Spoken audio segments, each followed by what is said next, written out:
Ay, nananawagan tayo sa mga senador na nanalo. Nananawagan tayo, lalong-lalo na po yung mga Duterte o Duterten na pumasok.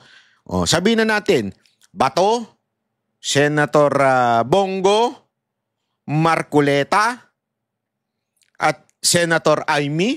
Bakit? Kasi, di ba, pinili nyo rin yan yung mga ibang Duterte dyan So, responsibilidad nila ngayon. Tandaan ninyo, naging chairwoman pa ito ng pagdating sa eleksyon. At si Camille Villar, sisingilin namin kayo ngayon. Inendorso kayo ni VP Sara Duterte. It's time for us na maningil sa inyo. Sabi ko nga sa inyo, hindi porket Duterte senator ka, ako sisip-sip sa'yo at mananahimik. Hindi. Kahit kaibigan po natin to si Senator Bongo tsaka si Senator Bato. Kahit nakikilala natin yan, sisingilin ko pa rin kayo bilang isang mamamayan. Alam ninyo na hindi tama ang nangyari sa eleksyon. Alam ninyong merong discrepancy sa nangyari sa eleksyon. Gumalaw kayo. Inaasahan namin kayo. Huwag po kayo manahimik porket nanalo po kayo. Dahil magagalit ang taong bayan sa inyo. Kay Senator Marcoleta, inakusahan mo before si COMELEC chairman ng may offshore account. As a matter of fact, nagsagutan pa nga kayo. I think nagdemanda pa ata to si chairman Garcia. Meron kayong akusasyon. Ngayon ang pagkakataon bilang senador, nadinggin mo kung talaga bagang nagkaroon ng dayaan itong nakaraang eleksyon. Ito ang pagkakataon mong umangat, Senator Marcoleta. As a matter of fact, people voted for you because you were somehow has the yung image ni Senator Miriam Defensor bilang matapang, matalino, at higit sa lahat hindi naiimpluwensyahan. Ngayon, ipakita nyo ito, Senator Marcoleta. Kami believe sa inyo. Ako, believe akong personal sa inyo. Sa tapang na pinakita nyo sa kamera. That's why we supported dito sa pagkakataon nitong 2025 election. We supported you wholeheartedly. KOJC supported you. And you know that, Senator Marcoleta. Todo ang suporta sa'yo ng KOJC. As a matter of fact, isinama ka sa lahat ng poster. Sinuportahan ka. Hindi lamang po KOJC. Taong bayan ang sumuporta sa inyo. That's why we are expecting you to be our voice in the Senate. Kasi aminin na natin mga kababayan, and this is not a mistake. Alam naman natin pagdating sa hearing si Bato, si Senator Bongo, medyo hindi kasi po abogado, medyo ano lang sila, medyo alam mo yon, mabait. Hindi sila masyadong kumpronta, di ba? Hindi nila personalidad yon. Wala namang problema Kasi kung lahat kumpronta lang ng kumpronta, may kanya-kanya silang gift May kanya-kanya silang lakas. Halimbawa, si Senator Bongo, he never stops. Talagang pag sinabi mong sipag, ay wala. Sabi nga ng kaibigan ko na talagang alam ang galawan ni Senator Bongo, kung gusto mong mamatay, maging staff ka ni Senator Bongo. Kasi walang pahinga daw yun. Talagang walang pahinga. Which is nakikita natin Yung habang yung ibang mga senador nagbabakasyon ngayon, kasi sa June pa ang simula, siya nagtatrabaho na. Ito si Senator Bongo, ang masasabi kong pagdating sa trabaho, saludo ko. Saludo talaga ako. Taas kamay ko sa'yo. Ikaw ang talagang simbolo ng isang taong sobrang sipag. Wala nang sisipag pa kay Senator Bongo. Sigurado tayo. Diba? Pero hindi niya gift yung makipag-argue ng tapatan. We know that. Diba? Alam natin yan. Tanggap natin yan bilang mga Duterte supporter. Hindi siya yung tipong ganun. Yeah? Kasi hindi niya gift yun. It's okay. Walang problema. Pero si Marcoleta, yan ang nagustuhan natin sa kanya. Kaya nga natin gusto siya kasi sa Congress talagang kinain siya. Alam mo yun, mga daming ano doon, mga wolf, di ba? Talagang pinaligiran siya pero siya, laban. Hindi siya nagpasindak. Kahit mga komunista na yung mga kalaban niya doon. Kahit dating mga tirador ng NPA. O, di ba? Talagang laban kung laban. Matibay ito si Marcoleta. That's why we are expecting you, Senator Marcoleta, to do something about this election. At ikaw naman ang unang nag-akusa kay George Garcia. Therefore, follow up mo yun. Not because you won, titigil ka na. Ako, naniniwala ako hindi mo gagawin yun. Kasi it's a suicide sa political career mo. Dahil kilala ka bilang matapang at matalinong abogado. Kaya I know and we know na ipaglalaban mo itong katiwalian sa 2025 election. Ha? Aabangan namin yan at babantayan ng bawat Pilipino yan. Ha? Senator Marcoleta. Okay? Pero ngunit tatapot subalit, meron akong nalaman. Ito iba naman, mga kababayan. May nalaman ako patungkol po dito kung bakit sinibak si Arnel Ignacio. Di ko sasabihin ko siya kung nakuha ito. Di ko sasabihin, pero pera-pera pa lang. At ang nagsakripisyo ngayon ay ang OFW. Naku po. Ano ba yung issue na yan, Banat Bay? Bakit ba sinibak si Arnel Ignacio? Panoorin muna natin ang news bago tayo magbigay ng ating nasagap na balita. Naku po. Hindi ko alam kung babalita ako ba ito. Baka ma-delicate sa buhay natin dito. Pero babalita natin. Dahil si Banat, babanatan ng lahat. Idiniin ni dating OWA Administrator Arnel Ignacio na dumaan sa tamang proseso ang pagbili ng lupa na nagkakahalaga ng mahigit 1 bilyong piso para sa itatayong halfway house ng OWA.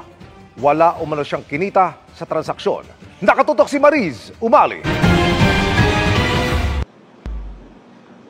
Humarap sa media sa unang pagkakataon si dating OWA Administrator Arnel Ignacio mula nang sibakin sa kanyang pwesto para magpaliwanag ukol sa aligasyon kaugnay ng hindi umano otorisadong pagbili sa lupa sa halagang 1.4 billion pesos.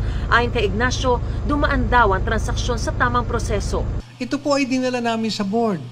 Dinala namin sa board bilang report ng OWA at binusisi ng ilang technical working group na binuo rin po ng aming chairman na si Chairman Secretary Hans Kakdak, nakaibigan ko.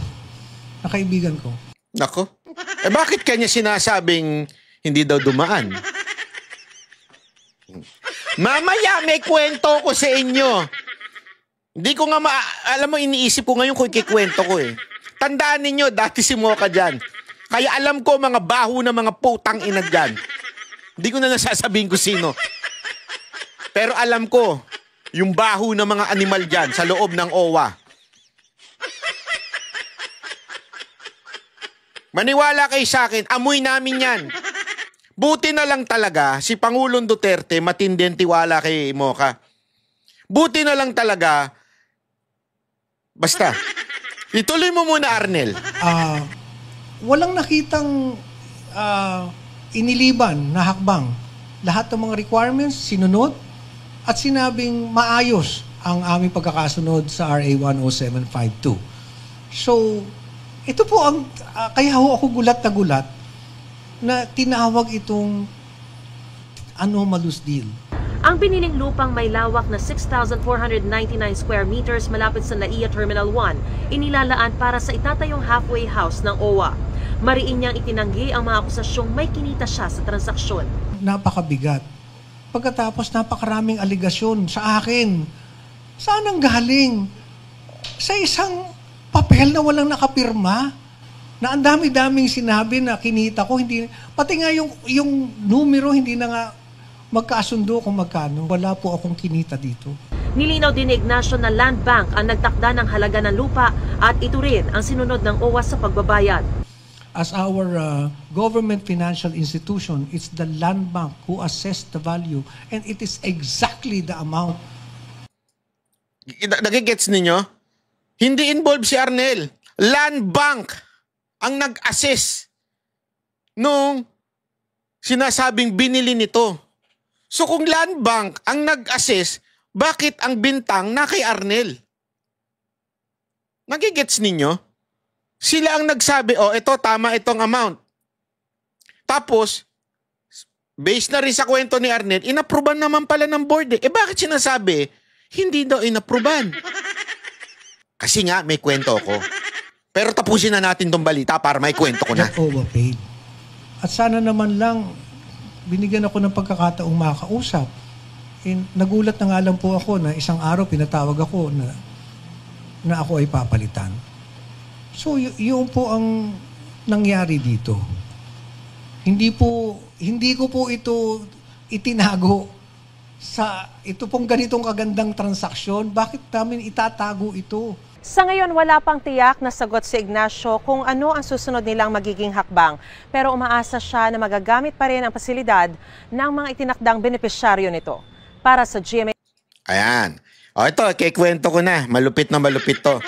Walang kukurap. Alam mo kung bakit ako naniniwala kay Arnel Ignacio? Because it happened also during the time nung nandun si Mocha bilang Deputy Administrator ng OWA. It's a good thing dahil Duterte trusted Mocha so much. Nagkaroon din ng issue dyan nung panahon na yan. As a matter of fact, yung isang kasamahan ni Mocha, hindi ko na lang babanggitin ng pangalan, namatay dahil sa stress na dinulot ng putang inang OWA. Ganun katindi. Bakit? Etong tao na ito, nakasama ni Mocha, ay also appointed by PRRD. And yet, kung ano-anong inimbentong akusasyon sa kanya, hindi niya kinaya.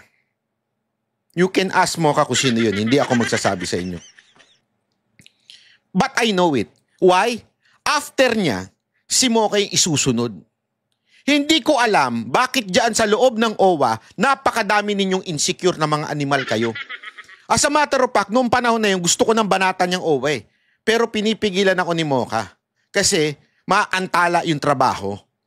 At that time, nagkaroon ng issue rin dahil nung panahon ng pandemya, inutusan ni Pangulong Duterte through Senator Bongo, si Mocha, naggawin ng lahat para siguraduhin mapakain ang mga OFW yung inuwi natin galing sa ibang bansa dahil sa pandemya. Alam nyo, ang ginawa ni Mocha, wala kasing gustong, isipin nyo ito mga kababayan ha, hinahatiran ng pagkain sa mga hotel ang OFW. How many OFW ang inuuwi? Libo-libo kada araw. How can you produce libo-libong food nang hindi, alam mo yon, na panahon ng pandemya? Lockdown lahat nun. Libo ang kailangan ni Mocha. Breakfast, lunch, dinner. Ginawa niya ng paraan. Bakit? Inutos sa kanya ng Pangulo. Sinabi kay Mocha, siguraduhin mo makakakain yan. Siguraduhin mo makakahotel yan. Kaya sinabi ni Mocha sa boss niya, tinawagan siya ni PRRD, pinapaasikaso to, fast track ang lahat. So finast track.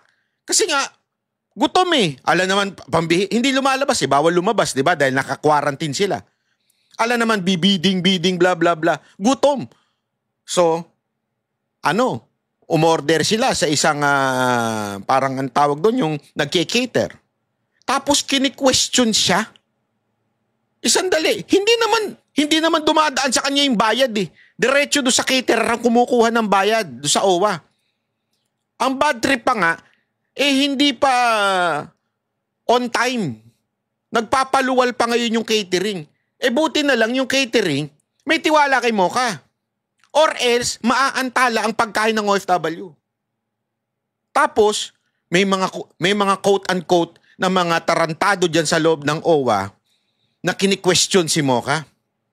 Na kesyo ganito, bakit ganito? Mga gunggong pala kayo eh. Kung hindi ginawa ng Mocha ang paraan yan, gutom ang OFW. At pag nagutom ang OFW, sino sisisihin? Si Moca ba? Hindi, si Duterte. Kaya at that time, alam na namin na sinasabutahin ng ilang mga inggit na appointee, hindi ni Pangulo. Dati ng mga appointee na mga dilaw. At dilaw hanggang ngayon. Hindi ko na lang sasabihin kung sino. Read between the lines. Hanggang ngayon, salot pa rin yan. Siya ang may dahilan kung bakit na ganyan si Arnel. Sinilipan. Bakit? Ito ang kwentong nasagap ko. Based doon kay Moca, ngayon ito kay Arnel. Ang nasagap ko kasing balita.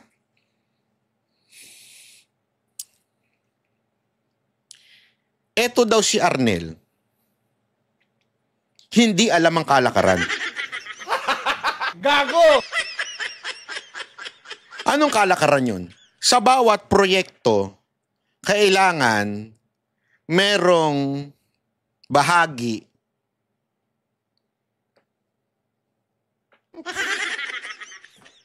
siya. Kailangan may bahagi si kataas-taasang basta sa bawat proyekto. As a matter of fact, related nga daw yan doon sa pagsibak ng, hindi pagsibak, courtesy resignation. Yung mga hindi napapakinabangan yan ay tatanggalin o kaya ililipat.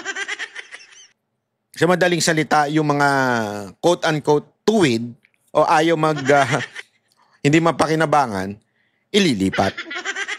Ganyan daw ang kwento lang sa akin ito sa panaginip ko. Nanaginip kasi ko Kala niyo si Jay lang na naginip ha. Nanaginip ako. Kinwento sa akin ng isang anghel. Hindi pala anghel. Wag naman anghel. Wag mo idama yung mga anghel. Animal ka. Kinwento sa akin ng isang ibong tralala na nagtaka kasi sila. Ang laki nung budget, hindi man lang sila nakinabang. Ang laki daw ng budget na naisara, na ayos ni Arnel at hindi sila nakinabang. Kayo na lang mag-isip kung sino yung sila. Problema nyo na yan. So, hindi sila nakinabang. Kaya, sinibak si Arnel. Kasi, parang sindikato na daw yan. Kailangan, bawat proyekto, merong pakinabang ang Gago! hindi alam ni Arnel. Kasi nga, Duterte supporter siya. Walang kalakaran ganyan nung panahon ni Duterte. So, hindi alam ni Arnel na kailangan sa bawat proyekto may ganitong pakinabang si... Pangalanan nyo nga kung nahuhulaan nyo kung sino yung nakikinabang na yun. Pangalanan nyo nga. Ilagay nyo dyan.